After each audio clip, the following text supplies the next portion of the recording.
அனைவருக்குமே வணக்கம். சற்று முன் கிடைத்திருக்கக்கூடிய ஒரு மிக மிக முக்கியமான செய்தி ஒன்று வெளியாகி உள்ளது. சற்று முன் எம்பி ஆர் ராசாவின் கதை முடிந்தது. 10 ஆண்டு சிறை, நீதிமன்றம் வழங்கிய இறுதி தீர்ப்பு. இது மாதிரி பார்த்தீங்கன்னா செய்திகள் வெளியாயிருக்கு.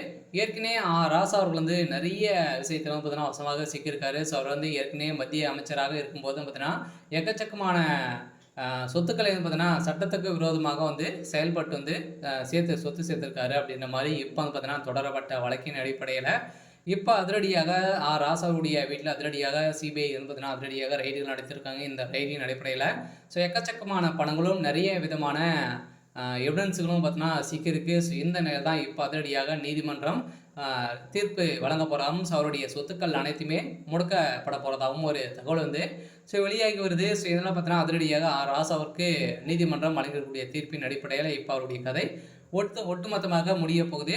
ஸோ இதை பற்றி இந்த வீடியோவில் நம்ம முழுமையாக பார்க்கலாம். ஸோ அதுக்கு முன்னாடி நம்ம சேனலுக்கு இப்போ தான் நீங்கள் முதல் முறையாக வந்திருக்கீங்க அப்படின்னா மறக்காமல் நம்மளுடைய சேனலை சப்ஸ்கிரைப் பண்ணி சப்போர்ட் பண்ணுங்கள். ஸோ வாங்க வீடியோக்குள்ளே போகலாம்.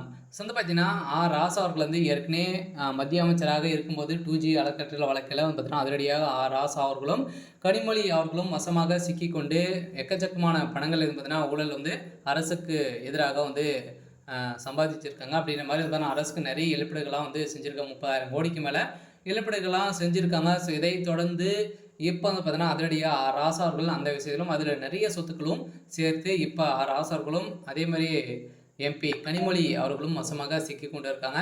ஸோ இந்த நிலையில் இப்போ அதிரடியாக இந்த சட்டத்துக்கு விரோதமான சொத்து சேர்த்த வழக்கில் அதிரடியாக ராசா அவர்கள் இப்போ மாட்டியிருக்காரு. எல்லாம் அவருடைய வீட்டில் அதிரடியாக 2 நாட்களாகவே ரைடில் நடக்குது. இந்த ரைடின் அடிப்படையில் எக்கச்சக்கமான சொத்துக்கள் சிக்கியிருக்கக்கூடிய நிலையில் இப்போ அவருடைய சொத்துக்கள் அனைத்தையுமே முடக்கி இவருக்கு 10 ஆண்டுகள் சிறை தண்டனை விதிக்கப்படுறதாகவும் ஸோ தகவல் ஸோ வெளியாகி வருது. ஸோ இந்த எல்லாம் திமுகவுடைய தலைமையகத்தில் எக்கச்சக்கமான அமைச்சர்கள் திமுக இருக்கக்கூடிய அமைச்சர்கள் இதுக்குமே 12-13 அமைச்சர்கள் பார்த்தீங்கன்னா முக்கிய அமைச்சர்கள்லாம் இருக்காங்க.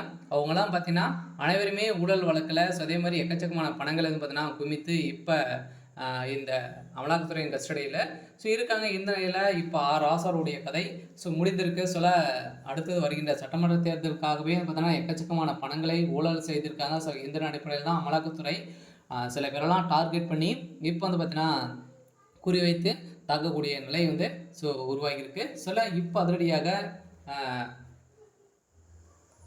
அமைச்சர் ராசா அவர்கள் பார்த்தீங்கன்னா இப்போ டெல்லி திகார் சிறையில் அடைக்கப்பட போகிறதாக இப்போ தகவல் வெளியாகி வருது. ஸோ இருந்தாலுமே ஸோ என்ன நடக்க போகுது அப்படின்றத ஸோ வெயிட் பண்ணி